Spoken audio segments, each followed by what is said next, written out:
When it comes to ancient Egypt, nothing is more highly debated than the age of the Sphinx. Blake Cousins, Third Phase Moon. Welcome back, everybody. Some people believe it's over 5,000 years old, and some others believe it's between 12 to 13,000 years old, and some also think that it's up to 25,000 years old. So why such different times? Why is there no consensus of the age of the Sphinx? Well, there's a few things we know for sure. First, the Sphinx is older than the pyramids. Well, how do we know this? Well, going by standard Egyptian chronology, there are records indicating the existence of the Sphinx before the reign of Khufu, the creator of the Great Pyramid. In modern times, when we had discovered the Sphinx, it was covered up to its neck in sand. So there was a long time it was believed that the Sphinx was nothing but a head.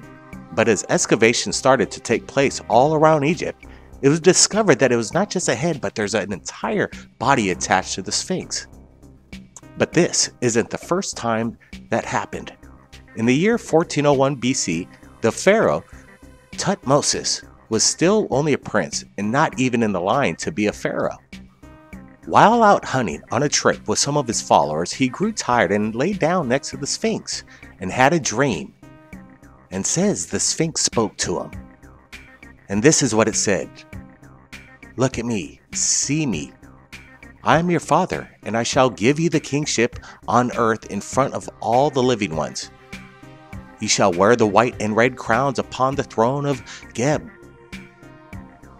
The earth shall be yours, in its length and width, and all the eye of the Lord of the Illuminatis. The food of the two lands shall be yours, and the great tributes of every foreign land.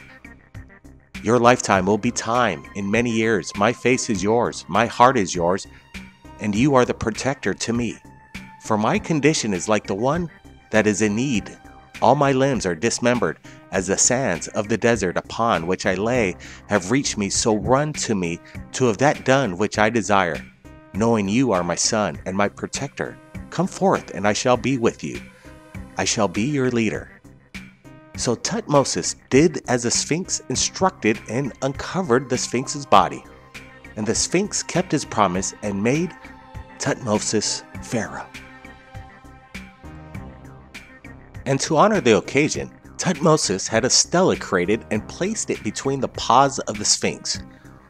So what does that tell us? It tells us that the time of ancient Egyptians, the Sphinx was already an ancient monolith, a statue buried up to his head in sand. And now, today, modern geologists who study the Sphinx determined that the outside perimeter wall has been eroded away by rain and water. It's fairly unanimous in the world of academia that it hasn't rained like that in over 11,000 years. So even in ancient times, the Sphinx was already ancient, and the Sphinx isn't alone. There's another place in Egypt that was ancient in ancient times. And this temple is unlike any of its surrounding temples near it. It's 15 meters under the ground, and it's made from giant, perfectly cut pieces of solid granite. And although granite is used in a lot of statues and blocks in Egypt, there are no buildings made of solid granite, except for Osirian. If that wasn't strange enough, the Osirian is also lower than the natural water table, so every year, the Osirian fills with water and has to be pumped out. But then, a discovery was made that blew everything else out of the water. Now, while everyone was so wrapped up in the discovery of Tomb Osiris, people were distracted away from the incredible engineering that took place.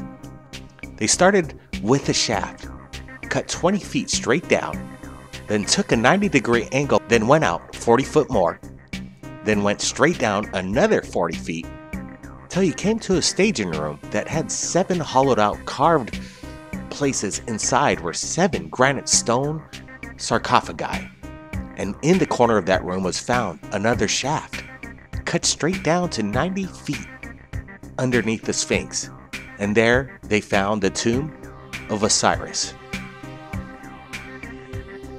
a sarcophagus that was over 12 feet long, whose lid alone weighed 9 tons. It rested in a pool of water surrounded by 4 pillars on each corner. They had appeared to be, at one time, black granite stone, obelisk, but has since been destroyed. So was there a god in there? Who was inside this giant sarcophagus? Well, Egyptologists tell us nobody was in there. It was a symbolic tomb, and this place was a place of prayer and worship. Although there are no remnants of any offerings to the gods or sacrifices that were made, and there were no ladders of any means of getting down to the tomb. Another interesting point is the shape and design of the tomb of Osiris. It has no markings, no magical inscriptions to ensure the god's king's passage into heaven. It was blank, not a single hieroglyphic on the tomb itself, anywhere. It was pretty rare for any sarcophagus to be made up of solid granite, but there is no other place that contains a giant sarcophagi, and it's just as mysterious as this tomb. They weigh up to 50 tons and were carved from a single block of granite. Sarcophagi were moved underground through hallways carved out of bedrock that are barely wide enough for the sarcophagi to fit through. Now, there are theories on how they move stones for constructing their pyramids. Are there any other gods that have a tomb? Why is Osiris depicted with his dark green alien skin? Was it to represent his death and what happens to the human body after it dies? Or was it meant to represent an alien god who descended from the stars? Or was this just a figment of the imagination of some ancient Egyptian? It does seem curious that the ancient Egyptians don't speak of Osiris as some kind of men spoke about him as a king of their past. Their first king, the creator of civilization, he had his own land. His brother and sister has had land as well. He had his own people that prayed to him, his own temples dedicated to him. Laws and rules were governed by him. And for example, to show you how far back in time that Osiris supposedly existed, his first rules for helping to create civilization was that his followers, man, can no longer eat each other. He banned cannibalism. One of the first laws decreed by the Lord Osiris that no man can do. He made many laws, purchases, lands, trade in slaves, ordered construction, and a list of other things that any normal human might do, but was no normal human. He was the first god king, Lord Osiris, creator of civilization. I want to get your opinions, people, below of what was the pharaoh Osiris up to? Why did he reveal what the Sphinx truly looks like? Some people say there's many other secrets of the Sphinx that is still yet to be revealed. Thanks for joining me, everybody. Keep your eyes on the skies. Blake Cousins. We'll see you again next time. By popular demand, Paul Barrett is back with his third album, Third Phase of Moon, The Strangest Things.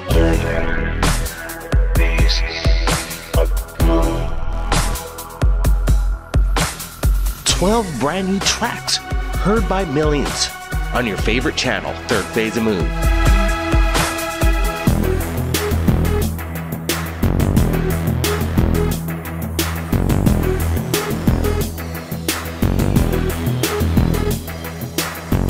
Available on iTunes, Amazon, and music streaming services.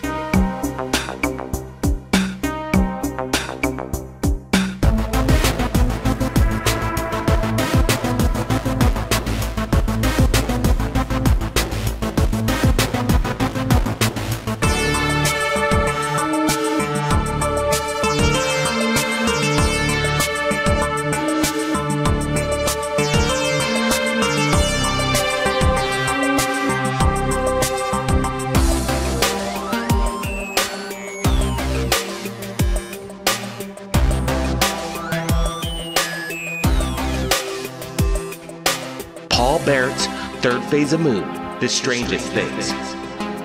Available right now. Links are below.